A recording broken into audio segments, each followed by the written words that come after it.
Citra merek destinasi pariwisata.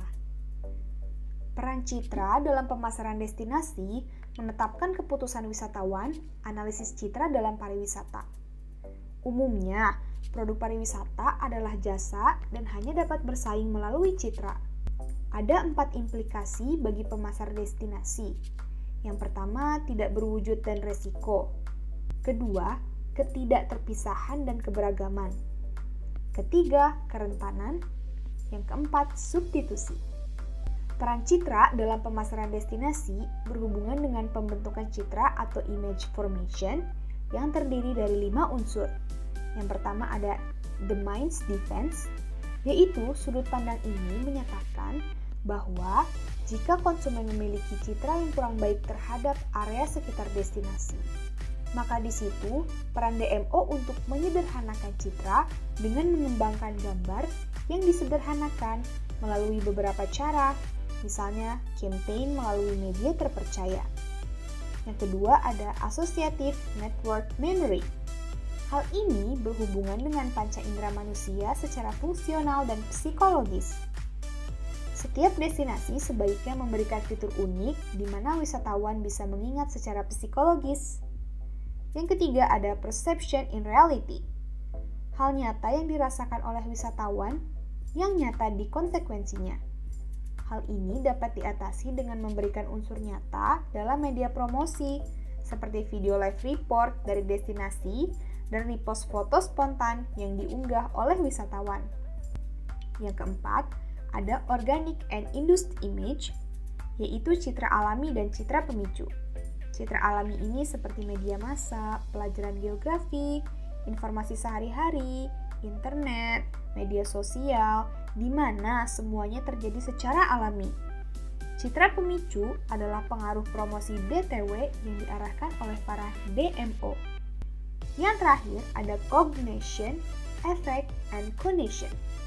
Cognition ini berarti kepedulian, efek ini alternatif dan evaluasi, serta condition adalah pilihan yang berhubungan dengan attention, interest, desire, action, yang terakhir menciptakan kepuasan atau satisfaction. Kebutuhan dan motif pariwisata itu banyak macamnya. Pertama ada kebutuhan psikologi dengan motif relaksasi, di mana lari dari rutinitas sehari-hari, istirahat mental dan fisik, serta menghilangkan ketegangan. Kemudian ada kebutuhan keamanan, di mana motifnya keselamatan, yaitu kesehatan, rekreasi, dan menjaga diri. Rasa memiliki, dengan motif rasa kasih sayang, yaitu kebersamaan bersama keluarga, peningkatan hubungan kekerabatan, interaksi sosial, pemeliharaan hubungan pribadi, dan menjaga silaturahmi. Kebutuhan penghargaan, motifnya status dan pencapaian, seperti pengakuan sosial, pengembangan pribadi, naik jabatan, pencapaian target penjual, menunjukkan pentingnya seseorang kepada orang lain.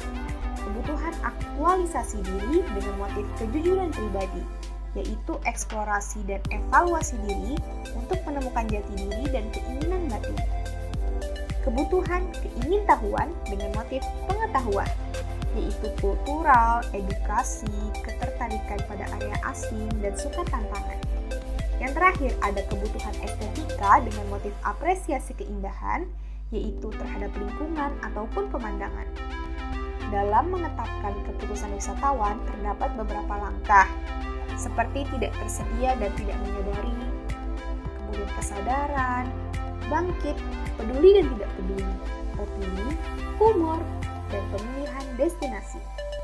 Keputusan harus dibuat berdasarkan kemana kita akan pergi, kapan, bagaimana untuk mencapainya, dan apa yang akan dilakukan di sana. Pentingnya analisis citra destinasi dikarenakan konteks perjalanan mengacu pada situasi atau penggunaan produk, seperti waktu tahun, jenis perjalanan, dan berbagai wisata geografis. Contohnya, citra destinasi mungkin akan berbeda antara konteks bulan madu dan perjalanan field study. Kemudian, contoh lainnya, asosiasi merek sangat penting karena tergantung pada konteks keputusan. Seperti backpackers, bisa menjadi daya tarik untuk perjalanan wisata atau sekedar hanya untuk hobi saja. Terima kasih.